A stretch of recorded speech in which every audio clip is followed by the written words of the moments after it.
সয়াবিনের কিমা রেসিপি হয়তো অনেকেই বানিয়েছেন, আবার হয়তো অনেকেই বানাননি। তবে যারা বানিয়েছেন এবং যারা বানাননি আমি তাদের প্রত্যেককেই বলবো যে একবার এই প্রসেসে সয়াবিনের কিমা রেসিপিটা বানাতে।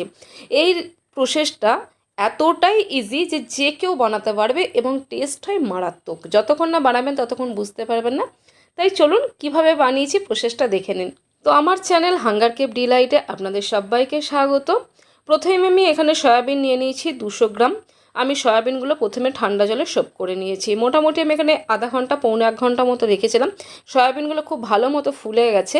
এবার সয়াবিনগুলোর মধ্যে আমি ফুটন্ত গরম জল ঢালবো। কেন বলছি ফুটন্ত জলটা দেওয়ার কারণটা হচ্ছে, যদি সয়াবিনটাকে সেদ্ধ করা হয় তাহলে খুব বেশি নরম হয়ে যাবে। কিমা বানাতে গেলে সেটা কিমা না হয়ে পুরো পেস্ট হয়ে যাবে। কিন্তু এইভাবে গরম জলে যদি কিছুক্ষণ রাখা হয় তাহলে সেটা কিন্তু কিমাও বানানো যাবে, প্লাস সয়াবিনের মধ্যে যেটা স্মেল থাকে সেই স্মেলটাও কিন্তু দূর হয়ে যাবে। আমি এটা 10 মিনিট এই অবস্থায় রেখে তারপর ঠান্ডা জলে ধুয়ে নেব। আর এদিকে একটা পেস্ট বানাবো। দেখুন কী কী নিয়েছি। পেঁয়াজ নিয়েছি, টমেটো নিয়েছি, দই নিয়েছি, কাজু বাদাম নিয়েছি। সমস্ত কিছু একসাথে আমি দিয়ে দিলাম। এখানে পেঁয়াজের পরিমাণ আছে 3টে মিডিয়াম সাইজের, কাজু আছে 8 থেকে 10টা, 2টো মিডিয়াম সাইজের টমেটো আছে, আর আছে 150 গ্রাম টক দই। এবার সমস্ত কিছু মিক্সার জারে একসাথে দিয়ে দিলাম। এবার এর মধ্যে দিয়ে দিচ্ছি হোমমেড গরম মশলা। এটা নিয়েছি হাফ টিস্পুনের থেকে একটু বেশি। দিয়ে দিলাম 1 টিস্পুন কসৌরি মেথি। এখানে দিয়ে দিচ্ছি 2 টিস্পুন আদা বাটা আর 2 টিস্পুনের একটু বেশি রসুন বাটা। এগুলো আপনারা বাটা না দিয়ে এগুলো মানে গোটা গোটাও দিতে পারেন, কিন্তু আমার কাছে যেহেতু বাটা অ্যাভেলেবেল ছিল তাই আমি বাটাটাই দিয়ে দিলাম। আর খুব সামান্য একটু জল দিয়ে এটা একটা ফাইন পেস্ট বানিয়ে নেব। তো দেখুন ফাইন পেস্ট বানানো হয়ে গেছে। এটা একটা বোলের মধ্যে আমি ট্রান্সফার করে নিচ্ছি। এবার এই মিক্সার জারের মধ্যে যে সয়াবিনগুলো আমি জল দিয়ে ভিজিয়েছিলাম সেগুলো জলটা খুব ভালো করে চেপে বের করে নিয়েছি। এবার এইগুলোর কিমা বানিয়ে নেব। দেখুন জলটা যতটা সম্ভব বের করা যায় ততটা বের করে নিয়েছি। দেখুন আমি এখানে সয়াবিনটার কিমা বানিয়েছি। আর কিমা বানাতে গেলে কিন্তু এক টানা মিক্সার জারটা চালালে চলবে না, একবার করে চালাতে হবে, বন্ধ করতে হবে, আবার নাড়িয়ে চাড়িয়ে নিয়ে আবার চালাতে হবে, বন্ধ করতে হবে। এইভাবে যদি সয়াবিনকে মিক্সার জারে দেওয়া হয় তাহলে কিন্তু এটা কিমা তৈরি হয়, নাহলে কিন্তু এটা ফাইন পেস্ট তৈরি হয়ে যায়। তো যাই হোক দেখুন কিমা তৈরি হয়ে গেছে। সমস্ত কিমাটাই আমি কিন্তু এই পেস্টের মধ্যে দিয়ে দিলাম, মশলার পেস্টার মধ্যে।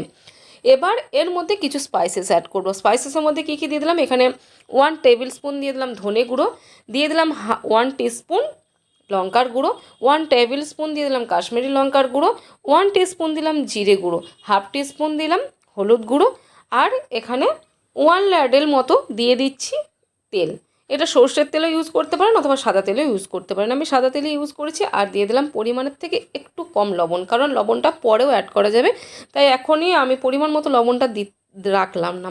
তো যাই হোক দেখুন সমস্ত উপকরণগুলো আমি ভালো করে মিশিয়ে নিচ্ছি। তবে এই রেসিপিটার একটা জিনিসই বেশি লাগবে, সেটা হচ্ছে তেল। এই রেসিপিটা বানাতে গেলে তেলের পরিমাণটা কিন্তু একটু বেশি দিতেই হয়। এবার দেখুন আমি এখানে নিয়ে নিয়েছি 2 ল্যাডেল তেল, আমি গরম করে নিয়েছি। আর গরম তেলের মধ্যে দিয়ে দিলাম 2টো এলাচ, একটা ছোটো টুকরো দারচিনি, আর হাফ টিস্পুনের থেকেও অল্প কম হচ্ছে জিরে, আর দিয়ে দিলাম একটা তেজপাতাকে ছিঁড়ে নিয়ে আর একটা শুকনো লঙ্কা। ফোড়নটা ভালো মতো গরম হয়ে গেলে আর সুন্দর একটা স্মেল বেরিয়ে গেলে এর মধ্যে আমি অ্যাড করে দেবো চপড করা পেঁয়াজ। পেঁয়াজের পরিমাণটা একটু বেশিই যাবে। এখানে 4টে বড় সাইজের পেঁয়াজ আমি চপড করে নিয়েছি। ফাইন চপড করতে হবে। আমি এই ফাইন চপড করার জন্য চপারের সাহায্য নিয়েছি। আপনাদের কাছে চপার থাকলে চপার দিয়ে বানিয়ে নেবেন, না হলে একটু বটি বা ছুরি দিয়ে কষ্ট করে কিন্তু ফাইন চপড করে নেবেন। তো দেখুন আমি পেঁয়াজটা এখানে পিঙ্ক হওয়া পর্যন্ত ভেজে নিয়েছি। দেখতে পাচ্ছেন খুব সুন্দর পেঁয়াজটার একটা কালার এসে গেছে, পেঁয়াজটা নরম হয়ে গেছে। এবার এর মধ্যে আমি অ্যাড করে দেবো সেই পেস্টটা সয়াবিনের, যেটা আমি কিন্তু আগে থেকে ম্যারিনেট করে রেখেছি। পুরো সয়াবিনটাই আমি এখানে ঢেলে দিলাম। এবার খুব ভালো করে মিশিয়ে নেবো। গ্যাসের ফ্লেম কিন্তু এখন হাই হিটে থাকবে। মোটামুটি এটা হাই হিটে 10 থেকে 15 মিনিট রান্না করতে হবে, তবেই কিন্তু এর মধ্যে চেঞ্জিং আসবে। কার টাইম লাগবে এরপর থেকে। এতক্ষণ পর্যন্ত দেখলেন খুব তাড়াতাড়ি হয়ে যায়। তো প্রথম দিকে কিন্তু এটা হাই ফ্লেমে রান্না হবে 10 থেকে 15 মিনিট, তারপর কিন্তু একদম স্লো কুক হবে। তারপর একদম লো ফ্লেমে ঢাকা দিয়ে তেল ছাড়া পর্যন্ত এটাকে রান্না করতে হবে। তো দেখুন হাই হিটে রান্না করার পর এটা কিন্তু জলটা অনেকটাই শুকিয়ে গেছে, হালকা হালকা তেল ছাড়তে শুরু করেছে। এই সময় আমি এর মধ্যে অ্যাড করেছি অল্প একটু জল, কিন্তু একটা মিসিং হয়ে গেছে। যখন আমি জলটা অ্যাড করেছি তখন কিন্তু আমার ক্যামেরাটা অন ছিল না, মানে ফোনের ক্যামেরা অফ হয়ে যায় কোনো কারণে, সেটা আমি খেয়াল করতে পারিনি।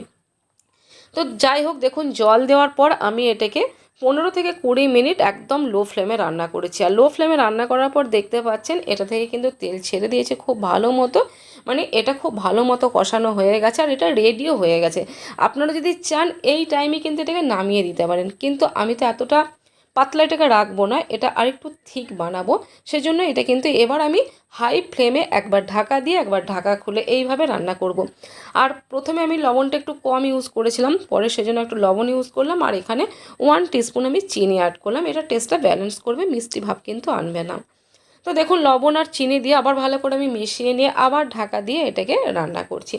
তারপর ঢাকা খুলে আমি এবার এর মধ্যে দিয়ে দিলাম গোটা কয়েকটি কাঁচা লঙ্কা একটু চিড়ে নিয়েছি, আর দিয়ে দিলাম এখানে 2 table spoon fresh cream. Fresh cream না থাকলে একটু দুধের সর বা গুঁড়ো দুধকে একটু জলে গুলে ইউজ করে নিতে পারেন, তবে ফ্রেশ ক্রিম দিলে খুব টেস্টটা ভালো হয়। মানে ফ্রেশ ক্রিমই হোক, সরই হোক বা গুঁড়ো দুধই হোক, যে কোনো একটা ইউজ করবেন, টেস্টটা খুব সুন্দর আসে।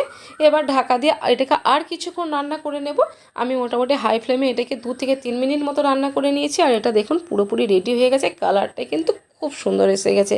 আর টেস্ট সেটা তো আমি আপনাদেরকে বলতে পারছি না এখান থেকে, যে বোঝাতে পারবো না যে কতটা টেস্টি হয়েছিল। আপনারা বাড়িতে অবশ্যই একবার ট্রাই করুন। দেখলেন তো যে প্রথম থেকে বানানোটা ভীষণ ইজি, শুধু ম্যারিনেটটা করে নেওয়ার পর থেকে স্লো কুক রান্না করুন।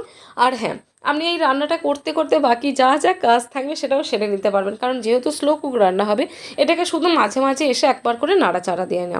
তো যাই হোক দেখুন এটা কিন্তু আমার পুরোপুরি রেডি হয়ে গেছে, যতটা থিকনেস আমার দরকার ছিল ততটা হয়ে গেছে। এবার এটাকে আমি সার্ভ করে দিচ্ছি। এটা কিন্তু রুটি, পরাঠা, লুচি, নান, স্টিম রাইস, ফ্রায়েড রাইস সমস্ত কিছুর সাথে এটা আপনারা সার্ভ করতে পারেন। এটা খেতে কিন্তু অসম্ভব সুন্দর হয়। আপনারা বাড়িতে একবার অবশ্যই ট্রাই করুন, আমি রিকোয়েস্ট করবো আপনাদের। তারপর কিন্তু আমাকে ফিডব্যাক অবশ্যই দেবেন যে কেমন হয়েছিল।